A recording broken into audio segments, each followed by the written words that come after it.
Em nome do Pai, do Filho e do Espírito Santo. Amém. Hoje é terça-feira, dia 3 de agosto. Vamos ouvir o Santo Evangelho que se encontra em Mateus, capítulo 14, versículos 22 a 36. Depois que a multidão comera até saciar-se, Jesus mandou que os discípulos entrassem na barca e seguissem à sua frente, para o outro lado do mar, enquanto ele despediria as multidões. Depois de despedi-las, Jesus subiu ao monte para orar a sós. A noite chegou e Jesus continuava ali sozinho. A barca, porém, já longe da terra, era agitada pelas ondas, pois o vento era contrário. Pelas 3 horas da manhã, Jesus veio até os discípulos andando sobre o mar. Quando os discípulos o avistaram, andando sobre o mar, ficaram apavorados e disseram: "É um fantasma!" e gritaram de medo. Jesus, porém, logo lhes disse: "Coragem, sou eu, não tenhais medo." Então Pedro lhes disse: "Senhor, se és tu, manda-me ir ao teu encontro caminhando sobre a água." E Jesus respondeu: "Vem." Pedro desceu da barca e começou a andar sobre a água em direção a Jesus. Mas quando sentiu o vento, ficou com medo e, começando a afundar, gritou: "Senhor, salva-me!" Jesus logo estendeu a mão, segurou Pedro e lhe disse: "Homem fraco na fé, por que duvidastes?"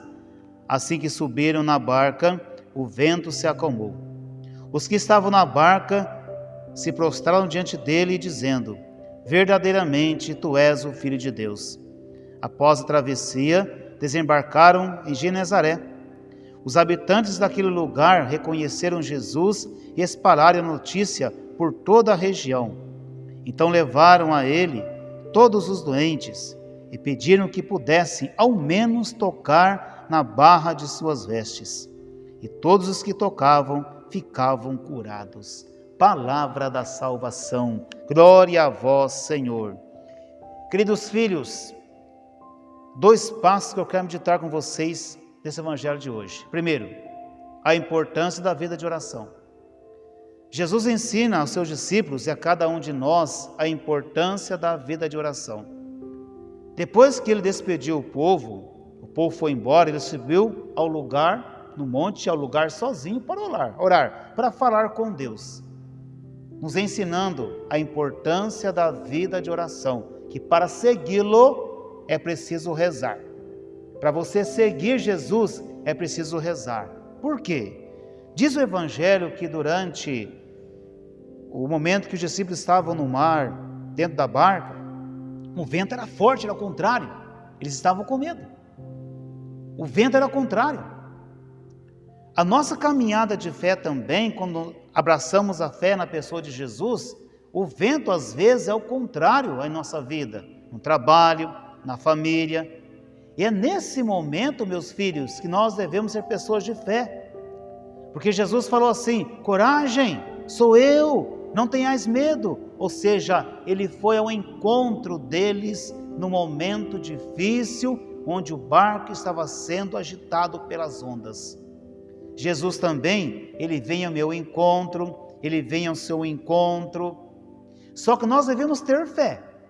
Diz o Evangelho, Pedro falou assim: "Senhor, se é tu mesmo que está caminhando sobre as águas, manda que eu vá ao teu encontro também." Falou o Senhor: "Pode vir, Pedro." Aí Pedro começou a andar, mas quando começou o vento a ficar mais forte, Pedro começou a ficar com medo e ele tirou os olhos de Jesus e começou a afundar. Filhos, fé, acreditar. Se Jesus falou assim: "Vem", nós devemos ir com fé e não perder o foco. Pedro tirou os olhos de Jesus e começou a afundar.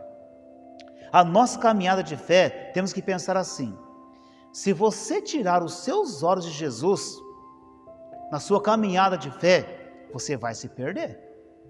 A mesma coisa sou eu. Se eu tirar os meus olhos de Jesus, eu também vou me perder. Nós podemos estar caminhando com a igreja, mas nós não podemos tirar os nossos olhos de Jesus. Senão, filhos, nós vamos nos perder. Padre, como é que eu faço isso? Reze, vida de oração, vida de entrega, é o que nós devemos fazer no nosso dia a dia. E o Senhor ensinou que é preciso rezar independente do momento que possa estar vivendo. Vida de oração é o que o Senhor pede a cada um de nós. Portanto, meus filhos, que possamos caminhar na obediência e na perseverança no nosso dia a dia. Deus abençoe você e toda a sua família. Em nome do Pai, do Filho e do Espírito Santo. Amém.